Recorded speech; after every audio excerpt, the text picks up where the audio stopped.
اذا جاء نصر اللہ والفتح ورأيت الناس يدخلون في دين الله افواجا فسبح بحمد ربك واستغفره انه كان توابا۔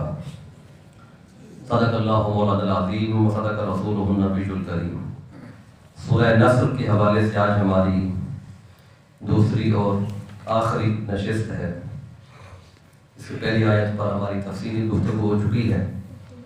آج ہم آیت نمبر 2 اور آیت نمبر 3 اس میں جو مضمون ہے اس کی طرف چلتے ہیں۔ اللہ نے فرمایا اے میرے حبیب صلی اللہ علیہ وآلہ وسلم، جب اللہ کی مدد اور فتح حاصل ہو جائے، اور فتح کیا ہے؟ فتح مبین، فتح مکہ،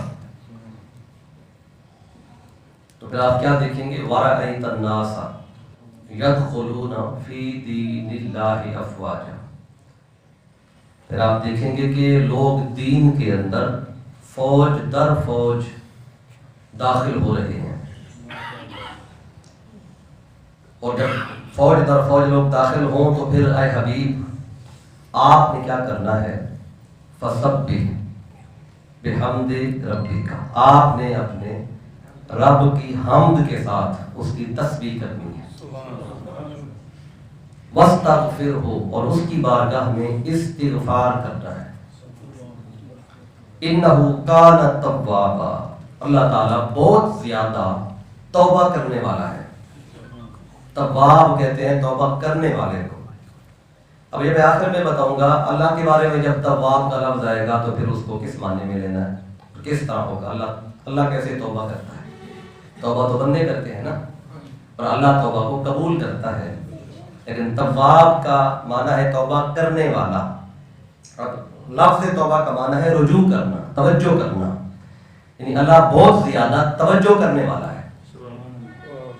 اب کس پر توجہ کرتا ہے؟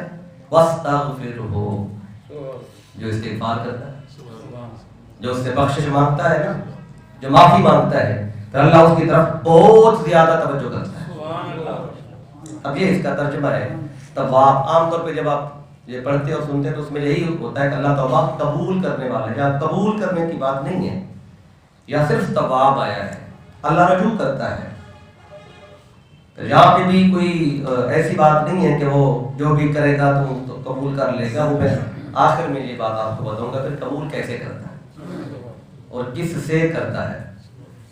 اب ساری بات انشاءاللہ کریں گے۔ یہ اس کا مضمون جو تھا ایک حد تک آپ کے ذہنوں میں آ گیا کہ سورت کا مضمون کیا ہے۔ اب اس پر جب یہ سورت نازل ہوئی، اللہ نے حکم دیا ہے حبیب آپ حمد بھی کریں اور اللہ کی تسبیح بھی کریں اور ساتھ استغفار بھی۔ اب حضرت عائشہ صدیقہ رضی اللہ تعالی عنہا ام المومنین آپ بیان کرتی ہیں، اور یہ جو حدیث ہے یہ صحیح بخاری میں آئی ہے کتاب التفسیر میں، اور اس میں حدیث کا نمبر ہے 355۔ آپ فرماتی ہیں عائشہ رضی اللہ تعالی عنہا قالت، آپ فرماتی ہیں کان رسول اللہ صلی اللہ علیہ وآلہ وسلم یکثر ان یقول فی رکوعہ وسجودہ سبحانک اللہم ربنا وبحمدک اللہم اغفر لی۔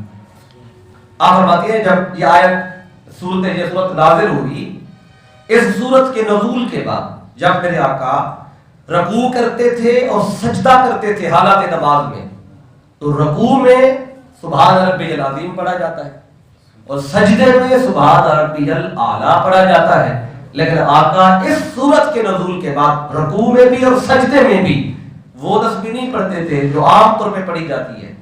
آقا نے تسبیح کو بدل دیا، کیا پڑھتے؟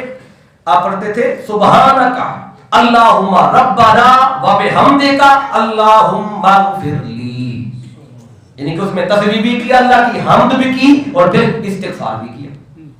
وہ تینوں باتیں جو اللہ نے فرمائی تھیں، آقا اپنی ہر نماز کی ہر رکوع اور ہر سجدے میں اس کو بے آقا کرتے تھے۔ اب یہ صحیح بخاری میں یہ آئی بات۔ پھر اسی طرح حضرت عائشہ صدیقہ رضی اللہ عنہا سے ایک اور حدیث پاک ہے، عائشہ رضی اللہ تعالی عنہا قالت، آپ فرماتی ہیں ما صلی النبی صلی اللہ علیہ وسلم صلاۃ بعد ان نزلت علیہ اذا جاء نصر اللہ والفتح۔ آپ فرماتی ہیں کہ آقا صلی اللہ علیہ وسلم کی کوئی بھی نماز ایسی نہیں تھی جو اس سورت کے نزول کے بعد آپ نے پڑھی ہو الا یقول فیہا، اس میں کیا پڑھتے تھے میرے آقا؟ سبحانک ربنا وبحمدک اللہم اغفر لی۔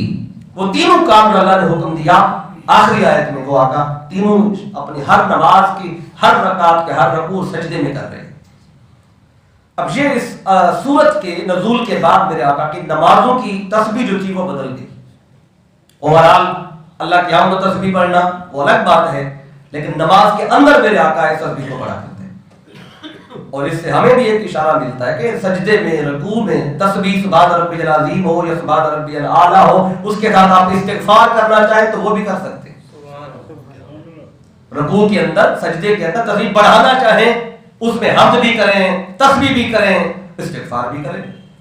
یہ سارے آپ صلی اللہ علیہ وسلم نے یہ فرمایا تو آقا کی سنت بھی ہے۔ پھر اسی طرح ایک اور حدیث پاک جس میں میرے آقا صلی اللہ علیہ وسلم کے ایک صحابی ہیں جو اس سورت کے بارے میں بتاتے ہیں۔ یہ جو قرآن مجید کی سورت 114 ہے، تو اس میں سے جو سب سے آخری سورت، جو وہ سورت جو پوری نازل ہوئی ہے، وہ کچھ صورتیں پوری نازل ہوئی ہیں، کچھ کی آیات نازل ہوتی تھیں، تو میرے آقا فرماتے ہیں ان آیتوں کو فلاں درج کر دے، ان آیتوں کو فلاں، ان آیتوں کو فلاں، تو اس طرح وہ آقا کے حکم پہ وہ درج ہوتی جاتی تھی۔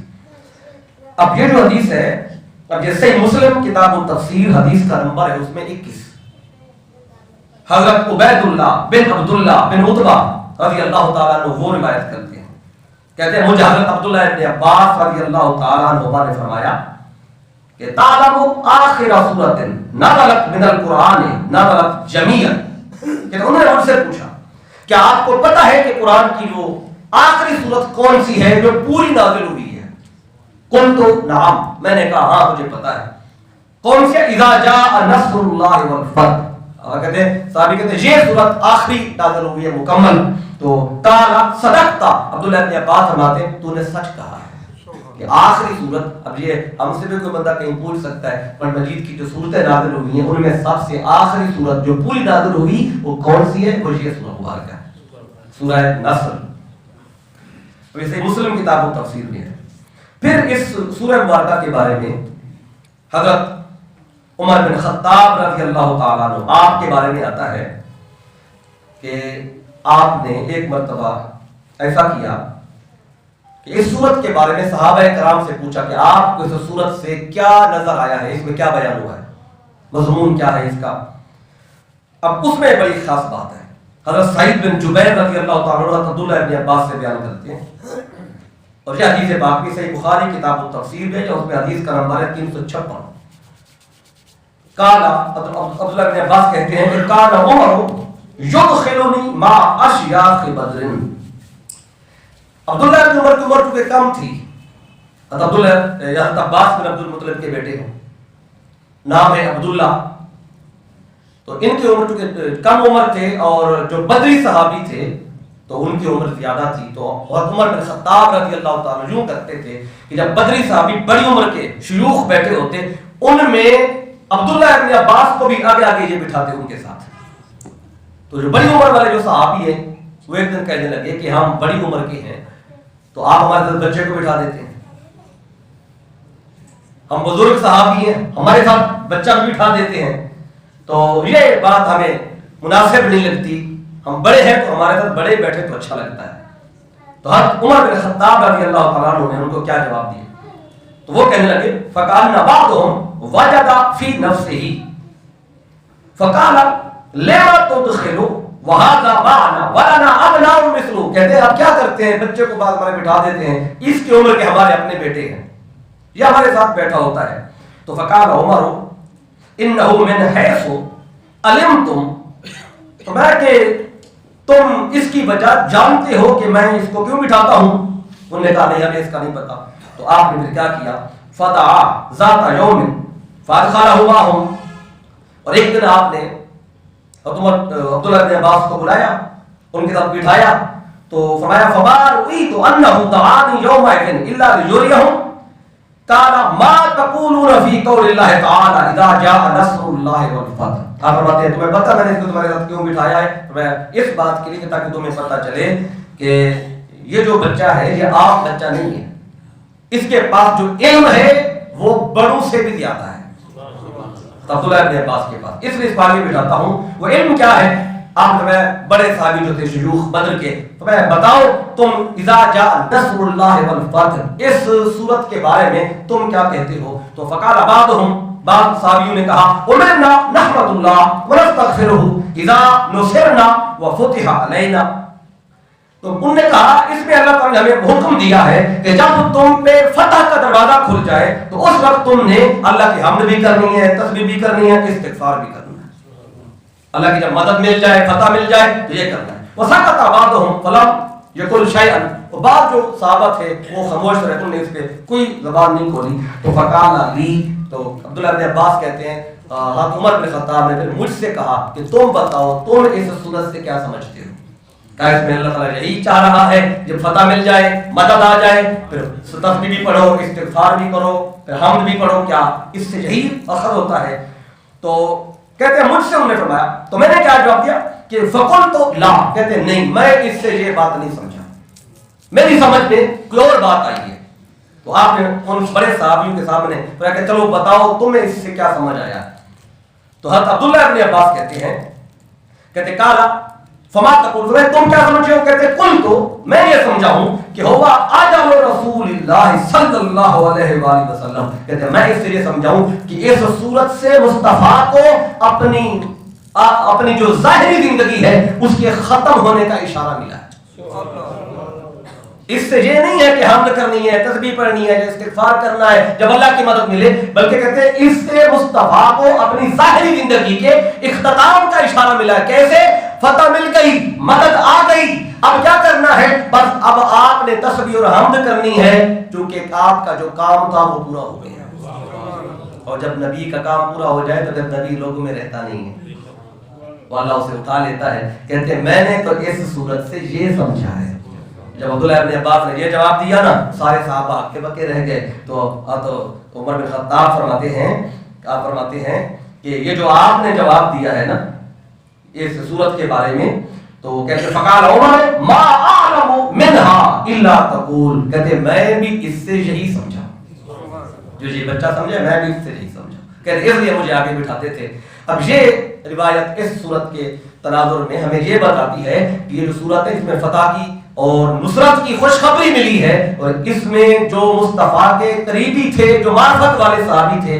اور ایک حدیث پاک آتا ہے حضرت ابو بکر صدیق رضی اللہ تعالیٰ عنہ، اس حدیث جو یہ آیت نازل ہوئی، یہ صورت آئی تو وہ رونے لگے. صحابہ اکرام نے پوچھا آپ کیوں رو رہے ہیں؟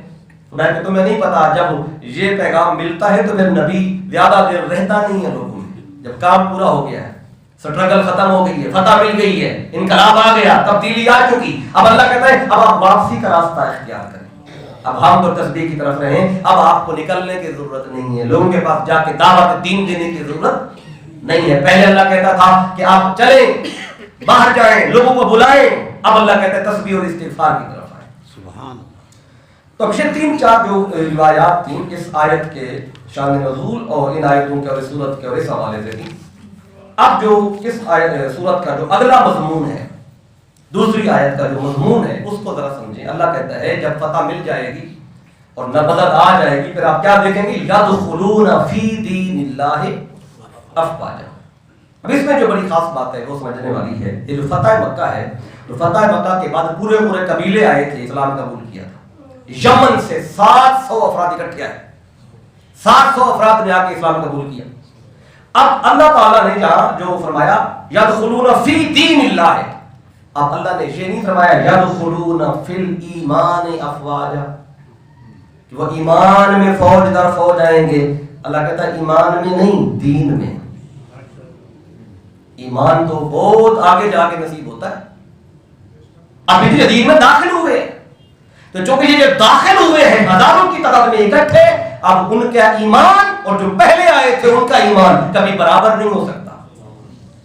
اب فتح مکہ کے بعد جو کلمہ پڑھ رہے ہیں اب کافی سارے دیکھا دیکھی نہیں آئے اور آگے جا کے پھر ڈگمگا گئے، 8 سال کے بعد مرتد ہو گئے، دین اسلام کو چھوڑ بیٹھے اور کچھ دیکھا دیکھی میں آئے، دیکھا کہ مال غنیمت ملتا ہے، چلے ہم بھی کلمہ پڑھ لیں، حصہ ہم بھی ملنے لگ جائے، اس نیت کے ساتھ آ گئے کسی طرح. اور کوئی حقیقی جو راہ حق کی تلاش میں تھے، جو اس انتظار میں بیٹھے تھے کہ دیکھتے ہیں اگر ان کا اپنا قبیلہ ان کو مان لیتا ہے تو پھر ہم بھی مان لیں گے. جب اپنا قبیلہ قریش جب انہوں نے سر جھکا لیا تو یہ حقانیت باقیوں پر بھی واضح ہو گئی، اس لیے باقی قبائل بھی دین میں صحیح معنوں میں آ گئے جو متردد تھے. اب دیکھیں اس میں اللہ تعالیٰ نے یہ واضح کر دیا ہے کہ یدخلون فی الایمان نہیں، یدخلون فی دین اللہ. ابھی یہ اسلام میں آئے ہیں اور جو شروع میں جنہوں نے کلمہ پڑھا تھا اب وہ اپنی آنکھوں سے تکلیفیں دیکھ کے آئے ہیں، اپنی آنکھوں سے دیکھتے تھے ہر روز حضرت بلال حبشی پہ ظلم ہو رہا ہے، فلاں پہ ظلم ہو رہا ہے، اور جو کلمہ پڑھتا ہے اس کے خلاف تحریک شروع ہو جاتی ہے، اس کے پیچھے لوگ پڑ جاتے ہیں. اگر کسی نے اسلام قبول کر لیا وہ چھپا کے اور حکم تھا میرے آقا کا عبادت کرنی ہے چھوٹ کے کر لو، ابھی ظاہر نہ کرو، ابھی تعداد کم ہے. اور اس موقع پہ جنہوں نے تعداد کم دیکھ کر بھی یہ نہیں کہا کہ ہم چھپ کے رہیں گے، ان میں سب سے پہلے صدیق اکبر ہیں. انہوں نے کہا میں کلمہ بھی پڑھ رہا ہوں اور چھپا کے بھی نہیں رکھوں گا، آگے جا کے اس کا اعلان بھی کر رہا ہوں. اب انہوں نے جو کلمہ پڑھا یہ دائرہ اسلام میں نہیں، یہ ڈائریکٹ دائرہ ایمان میں آ رہی ہے، کیونکہ آتے ہی مصطفیٰ کے لیے جان قربان کر رہے ہیں، آتے ہی گھر بار قربان کر رہے ہیں. اعلان کیا، اپنے لوگوں نے پتھر مارے ان پہ، لہو لہان کر دیا. تو آپ ان میں جو دائرہ اسلام میں آئے وہ دیکھ کے آ رہے تھے کہ آنے والے دن کیسے ہوں. اب جو فتح مکہ کے بعد آ رہے ہیں ان کو پتا ہے اب تو انقلاب آ چکا، اب تو لاکھ کی تعداد میں لوگ مسلمان ہو چکے، 1000 بندے اس قبیلے سے، 1000 اس سے، 700 وہاں سے آ رہے ہیں. اب تو طاقت مل گئی اسلام کو، اب تو نہ جان دینے کا اتنا خطرہ ہے نہ کوئی اور معاملہ ہے. اب ان کا ایمان لانا اور ہے اور جو پہلے تھے ان کا ایمان لانا اور ہے.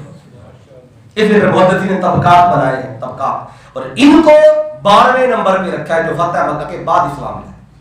طبقات میں طبقات صحابہ میں ان کو 12ویں نمبر پہ تو مکہ کے اس میں لے کے آئے. اب یہ اللہ تعالیٰ نے یہاں پہ بتایا کہ یہ یدخلون فی دین اللہ، دین میں آئیں گے فوج در فوج. ان میں سارے پکے نہیں ہوں گے، سارے پختہ نہیں ہوں گے. اور یہی وہی ہوا کعبہ کا نظام ہوتا ہے تو پھر کتنے لوگ مرتد ہو گئے، دین کو چھوڑ دیا. کسی نے کہا ہم نے زکات نہیں دینی، کسی نے کہا ہم نے نماز نہیں پڑھنی، کسی نے کہا ہم نے کچھ نہیں کرنا ہے، فلاں نہیں کرنا. آ گئے صدیق اکبر کے پاس کہ ہم نے زکات نہیں دینی، ہم سے یہ کام نہیں ہوتا. آپ نے کیا فرمایا تھا؟ زکات تو زکات ہے. جو زکات کے جانور کے ساتھ رسی ہوتی تھی نا، اس سے باندھ کے آتے تھے. آپ نے اگر وہ رسی نہیں دو گے نا تو میں نے پھر بھی تمہیں قتل کر دینا ہے. آقا کے حیات دہری میں جو جانور لاتا تھا نا زکات کے لیے دینے والا، 40,000 روپے جانور دینا ہوتا تھا، بکرا بکری، وہ جو لاتا تھا وہ رسی سے، اس کا گلے میں رسی بھی ہوتی تھی، رسی سے اس کو لے کے آتے تھے نا، اور رسی بھی ساتھ دے کے جاتے تھے، رسی واپس نہیں لے کے جاتے تھے. تو صدیق اکبر نے کیا فرمایا تھا کہ تم تو زکات کا انکار کی بات کر رہے ہو. فرمایا کہ زکات تو زکات ہے، وہ رسی بھی اگر نہیں دو گے نا جو آقا کے زمانے میں دیتے تھے، میں نے پھر بھی تم سے جنگ کر دی. اس طرح لوگ پیچھے ہٹنے لگے کیونکہ وہ دین میں تو آ گئے تھے لیکن ابھی وہ پکے نہیں تھے، پختہ نہیں تھے. اب جو اس صورت کا اگلا آخری جو مضمون ہے اس پہ میں نے چند گزارشات کرنی ہے. یہ جو اللہ تعالیٰ نے فرمایا اپنے محبوب سے کہ آپ اللہ کی تسبیح بھی کریں، حمد بھی کریں اور استغفار بھی کریں. اب ایک ذہن میں خیال آ سکتا ہے کہ استغفار تو وہ کرتا ہے جس کے گناہ ہیں، بخشش تو وہ مانگے گا جو گناہ گار ہو. اب انبیاء تو ویسے معصوم ہوتے ہیں، پھر امام الانبیاء کے لیے استغفار کیا معنی رکھتا ہے؟ اب حدیث پاک میں تو ہے میرے آقا صلی اللہ علیہ وآلہ وسلم نے فرمایا، اب یہ سنن ابو داؤد میں آئی ہے، سنن ترمذی میں ہے، سنن نسائی میں ہے، ابن ماجہ میں، ہر یہ حدیث کی کتاب میں ستہ میں حدیث پاک موجود ہے. عبداللہ ابن عمر فرماتے ہیں کہ ہم آقا کی مجلس میں بیٹھے ہوتے تھے اور گفتگو ہو رہی ہوتی تھی، اور آقا اس دوران گفتگو کرتے کرتے تو کبھی استغفار کلمہ بھی آپ بول رہے تھے، پھر گفتگو شروع ہوتی، پھر وہ کہتے ہیں پوری مجلس جب ختم ہوتی ہم وہ گنتے رہتے تھے حضور نے کتنی بار اللہ کی طرف رجوع کیا ہے، توبہ کی، استغفار کیا. تو کہتے ہیں وہ ایک مجلس میں 100 بار ہو جاتا تھا، 100 دفعہ آقا یہ کلمہ بولتے تھے. کیسے بولتے؟ صحابی کہتے ہیں انا كنا لنعد لرسول اللہ صلی اللہ علیہ وسلم فی المجلس الواحد 100 مرۃ، کہ 100 مرتبہ ہم وہ گنتی کرتے تو ہو جاتا. کیا پڑھتے آقا؟ رب اغفر لی وتب علی انک انت التواب الرحیم. سبحان اللہ. آقا یہ جملہ ایک مجلس میں 100 بار پڑھ دیتے تھے، ایک ہی دفعہ نہیں، مطلب کتنے دن بعد پوچھی وہ جواب دے دیا، پھر کلمہ پڑھ لیا، 2-4 دفعہ پڑھا، پھر کوئی اور بات ہوگی تو پھر پوری مجلس جب ختم ہوتی کہتے ہیں وہ عدد 100 تک پہنچ جاتا تھا۔ پھر میرے آقا صلی اللہ علیہ وسلم نے جب اپنے بارے میں فرمایا پھر اپنے غلاموں کو بھی فرمایا ہے۔ صحیح مسلم کتاب الدعاء والاستغفار میں یہ حدیث ہے اور اس کا نمبر ہے 40۔ حضرت عبداللہ ابن عمر رضی اللہ تعالیٰ عنہ بیان کرتے ہیں قال رسول اللہ، آقا نے فرمایا یا ایھا الناس توبوا الی اللہ، اے لوگوں اللہ کی طرف رجوع کرو، توبہ کرو۔ فرمایا فإنی اتوب فی اليوم الیہ 100 مرۃ، فرمایا تم بھی توبہ کرو اور میں اللہ کی بارگاہ میں ایک دن میں 100 بار رجوع کرتا ہوں۔ 100 بار جب میں کرتا ہوں پھر تم کیوں نہیں کرتے؟ اب آقا ایک ترغیب دے رہے اپنے غلاموں کو۔ اب ایک وجہ یہ بھی ہے توبہ اور استغفار حضور کی زبان سے یہ سرزد ہوں نکلے یہ لفظ تاکہ حضور کی سنت بھی بن جائے۔ مطلب یہ بالکل نہیں کہ اب استغفار کا مطلب یہ بھی نہیں ہے کہ جو گناہ گار ہو وہ استغفار کرے، نہیں، مطلب یہ کہ استغفار ایک مکمل عبادت ہے۔ بہت ساری چیزیں ایسی ہیں جو کلمہ استغفار سے انسان کو حاصل ہوتی ہیں، وہ بندہ وہ چیزیں سوچ بھی نہیں سکتا، ایسا اس سے وہ حاصل ہوتا ہے بندے کو اللہ کی بارگاہ سے جو برکات ملتی ہیں۔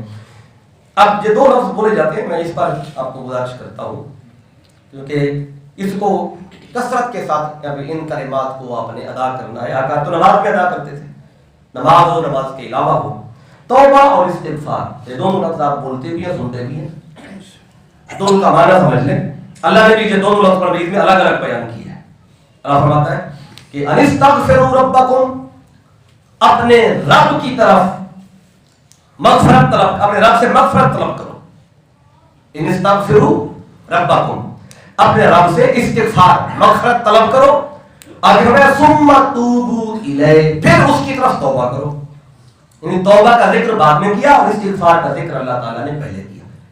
جو بھی مقام آپ اٹھائیں گے اس میں آپ کو یہی ترتیب ملے گی، اکٹھا ذکر ہوگا استغفار پہلے اور توبہ بعد میں۔ تو اس میں پھر پتہ چل جاتا ہے کہ استغفار اور ہے اور توبہ اور ہے، دونوں میں فرق ہے۔ ایک ہی ہوتا تو اللہ بھی ایک ہی لفظ استعمال استغفر ربکم، بس اتنی بات کر دیتا، اپنے رب کی طرف استغفار، اپنے رب سے بخشش مانگو، لیکن اللہ کہتا ہے بخشش طلب کرو، پھر ثم توبوا الیہ، پھر اس کی طرف توبہ بھی کرو۔ اب آپ سمجھیں گے کہ یہ دونوں لفظ الگ الگ ہیں تو اس کا مطلب کیا ہے۔ پہلے تو لغت میں جو اس کا معنی آیا ہے پہلے وہ سمجھ لیں، توبہ اور استغفار۔ پہلے استغفار آیا ہے تو استغفار کا معنی سمجھ لیں۔ استغفار کہتے ہیں طلب المغفرۃ بالدعاء، کہ دعا کے ذریعے اللہ سے بخشش مانگنا، اسے کہتے ہیں استغفار۔ تو پھر سنیں، طلب المغفرۃ بالدعاء، کہ طلب کرنا مغفرت کی دعا کے ساتھ، یہ ہے استغفار۔ یعنی گناہ ہو گیا بندے سے تو دعا کے ذریعے اللہ سے اس گناہ کی معافی مانگنا۔ اللہ کہتا ہے یہ کام پہلے کرو، غلطی ہو گئی اب پہلے تو اللہ سے توبہ، پہلے استغفار کرو۔ استغفار کیا ہے؟ اللہ سے دعا مانگو، باری تعالیٰ غلطی ہو گئی معاف کر دے، بخش دے۔ جب یہ کر لو پھر کیا کرو، ثم توبوا الیہ، پھر توبہ کرو۔ اب توبہ کیا ہے، اب اس کو بھی سن لیں۔ توبہ کا مطلب ہے الرجوع من المعصیۃ الی الطاعۃ، کہ گناہ اور نافرمانی سے اللہ کی اطاعت کی طرف سفر شروع کر دینا۔ استغفار میں کیا تھا، غلطی ہو گئی مولا معاف کر دے۔ اب توبہ کیا ہے، اب نافرمانی کی طرف جاؤں گا ہی نہیں، آج سے میں تیری جو اطاعت اور بندگی ہے مولا میں اس کی طرف سفر شروع کر رہا ہوں، اور پیچھے مڑ کے گناہ کو دیکھنا بھی نہیں ہے، یہ ہے توبہ۔ اب توبہ کیا ہے کہ اللہ کی طرف رخ کر کے، جہاد کر کے تک مغفرت مانگ لی، گناہ کی معافی مانگ لی، اب یہ عہد کر لیا مولا دوبارہ گناہ کا خیال بھی نہیں لاؤں گا، اب اطاعت کی طرف میں نے اپنا سفر شروع کر دیا، اب تیری رضا کی طرف اپنا سفر شروع کر دیا، یہ ہے توبہ۔ تو اللہ کہتے ہیں استغفار پہلے کرو اور پھر میری طرف سفر کرو، رجوع کرو۔ تو جب رجوع کرو گے تو پھر دیکھو تم کس طرح میری بارگاہ میں قربت کا درجہ اور یہ حاصل کرتے چلے جاؤ گے۔ یہ ہے استغفار اور توبہ۔ اب یہ جو استغفار ہے، حدیث پاک ہے یہ ابو داؤد شریف میں، جو بندہ استغفار کثرت سے کرتا ہے، استغفر اللہ ربی، استغفر اللہ العظیم، الذی لا الہ الا هو الحی القیوم واتوب الیہ. جو بندہ یہ کلمات پڑھتا ہے صرف استغفر اللہ استغفر اللہ استغفر اللہ اسے زبان پہ رکھتا ہے اور اٹھتے بیٹھتے چلتے پھرتے اسے پڑھتا ہی رہتا ہے کہ کبھی اس کی زبان اس کلمے سے خالی نہیں رہتی. اب اس پر ہوتا کیا ہے؟ حضرت عبداللہ ابن عباس روایت کرتے ہیں اور سنن ابو داؤد میں یہ حدیث ہے اور اس میں حدیث کا جو نمبر ہے وہ ہے 1518. پھر سنن نسائی میں بھی ہے اور سنن ابن ماجہ میں بھی ہے, امام احمد کی مسند کے اندر بھی ہے. یہ چاروں کتابوں میں یہ حدیث پاک موجود ہے. اور جو الفاظ بتا رہا ہوں یہ سنن ابو داؤد کے ہیں. عبداللہ ابن عباس فرماتے ہیں قال رسول اللہ, آقا صلی اللہ علیہ وآلہ وسلم نے فرمایا من لازم الاستغفار, جو بندہ استغفار کو اپنے اوپر لازم کر دیتا ہے, جو ہر وقت اس کے ساتھ رہتا ہے, یعنی التزام استغفار سے اس کا ہو جاتا ہے, مل جاتا ہے استغفار سے, کبھی بھی استغفار اس سے جدا نہیں ہوتا. چلتے پھرتے اٹھتے بیٹھتے جب بھی وہ ہوش میں رہتا ہے اس کلمے کو پڑھتا رہتا ہے, لازم کر لیتا ہے.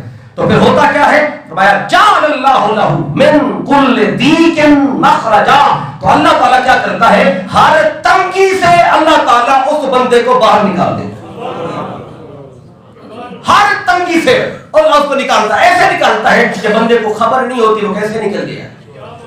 پھر آگے کیا ہوتا ہے وَمِن كُلِّ هَمٍّ فَرَجًا, اور اللہ تعالیٰ استغفار جو لازم کر لے اللہ اس بندے کو ہر رنج سے نجات دے دیتا ہے, تنگی سے بھی نکالتا ہے, وہ معاشی معاملہ ختم کرتا ہے اس کا, معاشی حوالے سے وہ تنگ نہیں رہے گا. پھر کوئی غم ہے پریشانی ہے اللہ ہر پریشانی کو بھی اس بندے سے دور کر دیتا ہے. تیسرا کام کیا ہوتا ہے وَرَزَقَهُ مِنْ حَيْثُ لَا يَحْتَسِبُ, اور اللہ اس بندے کو رزق وہاں سے دیتا ہے جہاں سے بندہ سوچ بھی نہیں سکتا کہ یہاں سے بھی مل سکتا ہے. چونکہ استغفار صرف گناہوں کی بخشش کے لیے نہیں ہے, پریشانی سے نکلنا ہو آقا فرماتے ہیں یہ پڑھو, تنگی سے نکلنا ہو یہ پڑھو, معاشی حوالے سے پریشان ہو تو یہ پڑھو, پریشان ہو رزق ملے گا کہاں سے, قرضہ اترے گا کیسے, پیسے آئیں گے کہاں سے, حالات بدلیں گے کیسے, آقا فرماتے ہیں نہ پریشان ہو, جو استغفار کو لازم کر لے اللہ اسے یوں نکالتا ہے اسے سمجھ نہیں آتی کیسے نکلا. اب اس پر بہت ساری باتیں ہیں, دو باتیں میں بالخصوص کوٹ کروں گا. ایک بات حضرت امام احمد بن حنبل کے حوالے سے. امام احمد بن حنبل بہت اعلیٰ درجے کے محدث ہیں, محقق ہیں, اور ایک دفعہ آپ سفر پہ کہیں گئے, عراق میں تھے, عراق میں, تو عراق میں آپ کو رات پڑ گئی, تو آپ نے کہا رات گزارنی ہے تو کیا کسی کو تنگ کرنا ہے, چلو اللہ کا گھر ہے مسجد ہے وہاں جا کے سو جاتا ہوں. آپ مسجد کے اندر آ گئے, اندر آ کے جب آپ لیٹے تو سیکورٹی گارڈ آیا, اس نے کہا جی اندر لیٹنے کی اجازت نہیں ہے, باہر اٹھے, باہر آئے اور مسجد کا جو صحن تھا باہر وہاں آ کے لیٹ گئے. تھوڑی دیر گزری سیکورٹی گارڈ کو پھر کچھ ہوا, اس نے کہا جی ادھر بھی لیٹنے کی اجازت نہیں ہے. اس نے کیا کیا, اس نے آپ کو ٹانگوں سے پکڑا, گھسیٹتا ہوا باہر گلی کے کونے میں,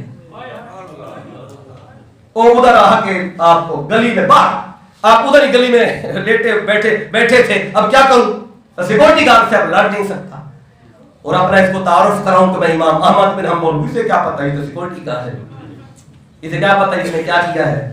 اتنے میں اسی محلے کا کوئی بندہ, غریب سا سادہ سا بندہ, تو وہ آیا, اس نے دیکھا کہ آپ گلی میں ہیں بیٹھے ہوئے ہیں, اس نے کہا کوئی اجنبی بندہ ہے, رات کا ٹائم ہے, گلی میں بیٹھا ہے, تو آپ کو اس نے دعوت دیا میں آپ کو گھر لے جاؤں. آپ نے کہا چلو ٹھیک ہے رات گزارنے کا ٹائم مل گیا جی ہاں. اب وہ لے گیا تو آپ نے رات وہاں اس نے کھانا پینا جو بھی اویلیبل تھا دیا, لیکن آپ نے کیا دیکھا کہ وہ اٹھتے بیٹھتے چلتے پھرتے استغفار پڑھ رہا ہے. سارا دن جتنا ٹائم اس کے پاس گزارا آپ نے تو وہ استغفار کرتا جا رہا ہے, پڑھتا جا رہا ہے, وہ کام بھی کرتا جا رہا ہے, وہ ساتھ یہ بھی کرتا جا رہا ہے. تو جب صبح ہوئی نا تو آپ نے فرمایا اے بندے تو میں نے جب سے آیا ہوں تجھے دیکھا ہے تو استغفار ہی پڑھ رہا ہے, تو اس کا تجھے فائدہ کیا ہوا ہے؟ اس نے کہا مجھے اس کا یہ فائدہ ہوا ہے کہ اللہ نے میری ہر دعا قبول کر لی ہے, بس ایک دعا باقی ہے.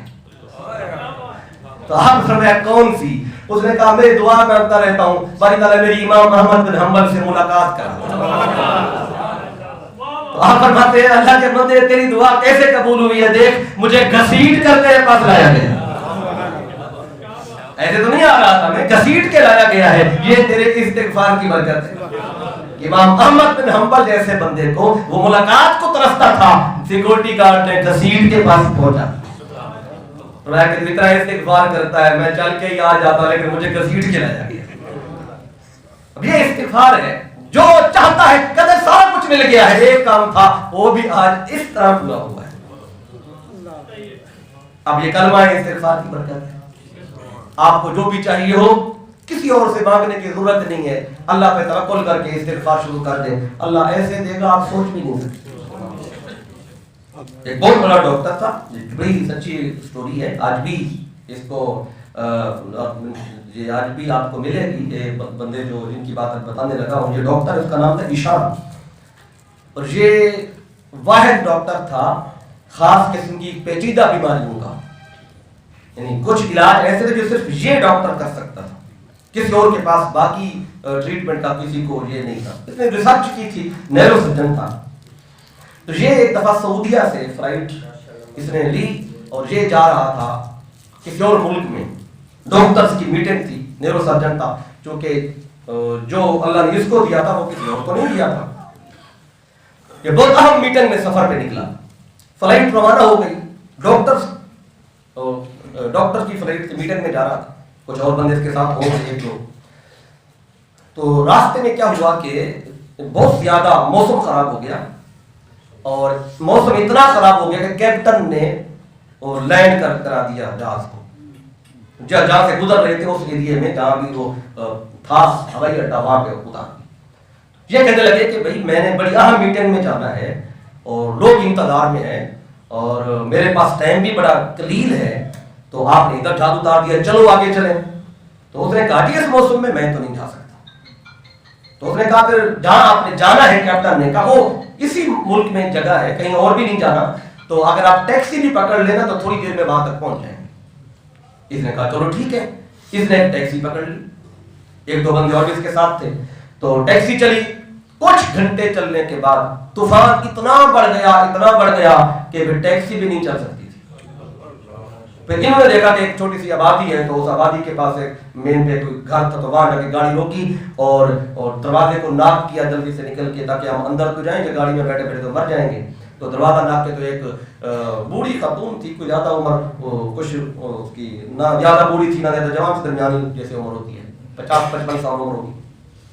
تو وہ باہر نکلی، تو اس نے پوچھا کیا بات ہے؟ کہنے لگے کہ ہم مسافر ہیں، اس طرح ہم جا رہے تھے تو یہ طوفان بڑھ گیا ہے، ہم تھوڑی دیر رکنا چاہتے ہیں۔ اس نے کہا ٹھیک ہے آ جاؤ میرے گھر میں۔ تو اس نے اندر بٹھایا، تو ان کے پاس بیٹھی، ان کو چائے پانی جو بھی تھا ان کے لیے دیا، اور بڑی ایسی اس کی جو کیفیت تھی بڑی پریشانی والی بھی تھی۔ وہ جاتی تھی کمرے میں جا کے ہو کے پھر واپس آتی، وہ پوچھتے بار بار اندر جاتی ہو واپس آتی ہو خیر ہے؟ کہتے ہیں میرا ایک بیٹا ہے وہ انتہائی بیمار ہے، بچہ ہے انتہائی بیمار ہے، اور میں اس کے حوالے سے بہت پریشان ہوں کہ اس کو ایسی کوئی عجیب بیماری ہے جس کا علاج یہاں کسی کے پاس نہیں۔ تو اس نے کہا بتاؤ، میں بھی ڈاکٹر ہوں، مجھے بتاؤ۔ کہتے ہیں نہیں آپ کا کام نہیں ہے، وہ اس دنیا میں ایک ہی ڈاکٹر ہے جو اس کا علاج کر سکتا ہے، تمہیں کیا سمجھ اس کی؟ تو اس نے کہا نہیں پھر بتاؤ تو صحیح۔ اس نے کہا ایک ڈاکٹر ہے، اس کا نام ہے ڈاکٹر ایشان، صرف وہ اس کا علاج کر سکتا ہے، اس سے ٹائم لینے کے لیے لاکھوں کروڑوں روپیہ چاہیے، میں غریب عورت ہوں، میرے پاس نہ پیسے ہیں، بس میں تو اس کے مرنے کا انتظار کر رہی ہوں۔ تو اس نے کہا میں ہی ڈاکٹر ایشان ہوں، کہ آپ ہیں، جلدی سے اس کو لے جی بچے کے پاس میں جا کے ٹریٹمنٹ کی، دوائی لکھ کے دی، اور بچے کا ابھی بالکل ٹھیک ہو جائے گا، کوئی اس کو ایشو نہیں ہے۔ تو اس نے ڈاکٹر نے کہا میں اتنا مہنگا ڈاکٹر ہوں، اتنی مشکل سے میرا ٹائم لوگوں سالوں بعد ٹائم ملتا ہے میرا، اور میں بڑی اہم میٹنگ پہ جا رہا تھا، جہاز خراب ہوا، پھر ٹیکسی میں چلے، ٹیکسی رکی، میں ادھر آیا، تو مجھے بتاؤ تم کرتی کیا ہے کہ اس طرح تیرا کام ہو گیا؟ اس نے کہا میں اور تو کچھ نہیں کرتی، مجھے کسی اللہ والے نے بتایا تھا جو بندہ استغفار کرتا ہے نا اس کی اللہ تعالیٰ ہر پریشانی دور کرتا ہے۔ کہتے میں تو استغفار کرتی رہتی ہوں۔ اس نے کہا اللہ نے تیرا کام پورا کر دیا۔ وہ ڈاکٹر جس کا ٹائم کسی کو نہیں ملتا، اللہ نے جہاز رکوایا، ٹیکسی ملی، ٹیکسی رکوائی، اسی دار پہ آ کے روکا۔ یہ ہے استغفار کی برکت۔ اب ہم دیکھیں کہ ہم اس پہ کتنا عمل کرتے ہیں۔ اب اللہ کہتا ہے تسبیح بھی پڑھو، حمد بھی پڑھو، لیکن جو استغفار ہے نا اس کو زیادہ پڑھو۔ فسبح بحمد ربک واستغفرہ، تسبیح بھی کرو، اللہ کی تسبیح پڑھو، اس سے بھی نہیں منع کر رہا، حمد کرو اللہ کی، حمد بھی اچھی ہے، تسبیح بھی اچھی ہے، لیکن اللہ کو زیادہ پسند استغفار ہے۔ اب دیکھیں نا، اگر بندے کے کپڑے میلے ہو نا، میلے، تو ان کو دھونے کی ضرورت ہوتی ہے، خوشبو لگانے کی ضرورت نہیں ہوتی۔ اگر کپڑے میلے ہو جائیں تو اس کو خوشبو نہیں لگاتے، دھویا کرتے ہیں، میل نکلے۔ تو تسبیح اور حمد یہ ہے خوشبو، اور استغفار یہ دھونے کا کام کرتا ہے۔ اب آج ہمارے صرف کپڑے نہیں، ہمارا من بھی میلا ہو گیا ہے، اندر میلا ہو گیا ہے۔ اللہ کبھی جھانک کے دیکھے، کس کے بارے میں صحیح سوچتے ہی نہیں ہے، ہر بار بندے کے بارے منفی بات، منفی کام، منفی رویہ۔ اب یہ سارا اندر میلا ہو چکا ہے، تو تسبیح پڑھو، یہ خوشبو کا کام کرتی ہے، حمد بھی پڑھو اللہ کی، یہ خوشبو کا کام کرتی ہے۔ دھونے کا کام یہ نہیں کرتے، دھونے کا کام میل ختم کرتا ہے استغفار، پاک کرتا ہے بندے کو استغفار۔ اور جب پاکی مل جائے، اب حمد بھی پڑھو، تسبیح بھی پڑھو۔ اور مصطفیٰ کو جب فرمایا تھا تسبیح پہلے، حمد بھی، اور پھر استغفار، کیونکہ مصطفیٰ کی ذات میں میل ہے ہی نہیں، تو ادھر میل ہے، کسی حوالے سے میل نہیں، کسی حوالے سے کمی نہیں، کچی نہیں، ادھر تو صرف حکم دیا تاکہ یہ تسبیح بھی، حمد بھی، استغفار بھی یہ مصطفیٰ کی سنت بن جائے، سنت بنانے کے لیے حکم دیا ہے۔ باقی استغفار کرنا یہ تو کوئی گناہ کی وجہ سے نہیں ہے کہ بندہ کے جو گناہ آتے تو اس لیے کوئی اس طرح کا مسئلہ، یہ امت کو ترغیب دینے کے لیے کیا کریں گے۔ اب آخری بات جو آپ کا بات ختم کرتا ہوں، اب دیکھیں اللہ کہتا ہے اب وَاسْتَغْفِرُوا إِنَّهُ كَانَ تَوَّابًا، اللہ بہت زیادہ توبہ کرنے والا ہے۔ اب توبہ کرنا مطلب رجوع کرنے والا، کس کی طرف؟ جو حمد کرتا ہے، استغفار کرتا ہے، تسبیح کرتا ہے، جو اللہ کی بارگاہ میں گر گڑاتا ہے، اللہ اس کی طرف اتنا زیادہ متوجہ ہو جاتا ہے۔ اللہ متوجہ تب ہوتا ہے جب اس کی بارگاہ میں کوئی گڑ گڑاتا ہے۔ تسبیح پڑھنے سے ہو سکتا ہے اتنی توجہ اللہ کی نہ ملے، حمد کریں ہو سکتا ہے اتنی توجہ نہ ملے، جب کہیں گے استغفر مولا مت بخش دے، رب اغفر لی مولا مجھے معاف کر دے، جب پکاریں گے پھر توجہ بھی اس کی مکمل ملتی ہے۔ یہ تواب ہے، اللہ متوجہ ہوتا ہے۔ اب یہاں پہ صرف اللہ کی طرف میں متوجہ ہوتا ہوں، معافی ملتی ہے کہ نہیں ملتی۔ اب میں آپ کو آخری بات بھی عرض کر دوں، یہاں جو بندہ واستغفر خود استغفار کرتا رہے، مولا مجھے بخش دے بخش دے، ہو سکتا ہے وہ توجہ کر کے سارے گناہ معاف کر دے، ہو سکتا ہے وہ گناہ معاف نہ کرے، لیکن اللہ تعالیٰ نے ایک اور مقام پر یہ راز بھی بتایا ہے کہ اگر اس طریقے سے آئے گا تو بخشش کی ضمانت ہے۔ استغفار کے بھی طریقے، ایک بندہ اکیلا دست اٹھا کے خود استغفار کرتا ہے، ہو سکتا ہے اللہ بخش دے، ہو سکتا ہے اس کو نہ بخشے، لیکن اب وہ آخری بات بھی سن لیں کہ اللہ تعالیٰ فرماتا ہے اگر اس طریقے سے آئے گا تو پھر بخشش پکی ہے۔ باری تعالیٰ وہ طریقہ کیا ہے؟ اللہ فرماتا ہے وَلَوْ أَنَّهُمْ إِذْ ظَلَمُوا أَنفُسَهُمْ جَاءُوكَ، جب اپنی جان پہ ظلم کر بیٹھے، گناہ کر بیٹھے تو کیا کریں؟ خود استغفار کرنے لگ جائیں۔ اللہ کہتے ہیں خود بھی کریں، وہ بھی میں نے بتایا ہے سب پہ بھی ہم دل پہ واستغفروا خود بھی کر سکتے ہیں، لیکن اگر خود کریں گے نا تو میں تواب ہوں، بخشتا ہوں نہیں بخشتا یہ گارنٹی نہیں دی۔ لیکن جب جاؤ کا اے حبیب، جب معافی مانگنے کے لیے آئیں گے پہلے تیرے پاس،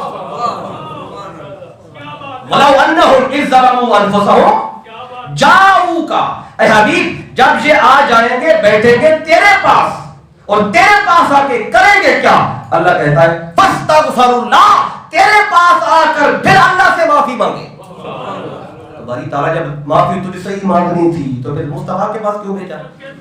اللہ کہتے ہیں یہی تو بتانا ہے، فاستغفر اللہ، آگے تو پڑھنا، اللہ کہتے ہیں واستغفر لهم الرسول، اور جب مصطفیٰ کے پاس جا کے کہے گا مولا معاف کر، اور جب تم مجھ سے معافی مانگے گا ادھر میں مصطفیٰ کے لب دیکھوں گا، واستغفر لهم الرسول، اگر مصطفیٰ کے لب بھی تیرے لیے ہل پڑے پھر کیا ہوگا؟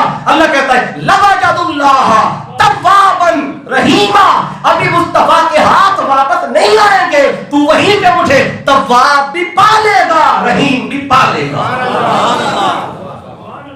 ادھر استغفار کیا واستغفرہ انہ کان توابا، اللہ تواب ہے، اب آگے رحیم بھی نہیں کہا خود کو، اب ادھر فرمایا لوجد اللہ، وہیں بیٹھے بیٹھے اللہ کو پالے گا، کیا پالے گا؟ توابا، توجہ کرنے، تیری طرف رجوع کرنے والا، تو بیٹھا ہوگا مصطفیٰ کی بارگاہ میں، لب مصطفیٰ کے ہلنے کی دیر ہے، میں تیرے سارے بخش دوں گا، پھر کروں گا کیا؟ توابا رحیما، تیرے اوپر رحمت بھی ڈالوں گا۔ باری تعالیٰ معافی مانگی تھی، معافی تو مل گئی، رحمت کیوں، رحیم کیوں؟ اللہ کہتا ہے رحیم کا وسیلہ جو اپنایا ہے، معافی اپنی طرف سے دی ہے، رحمت للعالمین کی وجہ سے، رحمت بھی دوں گا، بخشش بھی دوں گا۔ تو اللہ کہتا ہے بخشنے والا میں ہوں، لیکن جو مصطفیٰ کے وسیلے سے آئے گا فوراً بخشوں گا، اور جو خود مانگتا رہے گا مرضی ہے اس کی، چاہے میں بخشوں چاہے نہ بخشوں وہ میرا کام ہے، لیکن جو وسیلہ مصطفیٰ سے آتا ہے پکی بخشش ملتی ہے۔ تو میں نے کہا یہ دونوں مقام آپ کو بتا دوں، ادھر وَاسْتَغْفِرْهُ کے بعد إِنَّهُ كَانَ تَوَّابًا ہے، اور ادھر لَوَجَدُوا اللَّهَ تَوَّابًا رَحِيمًا۔ تو اب یہ اللہ نے فلسفہ استغفار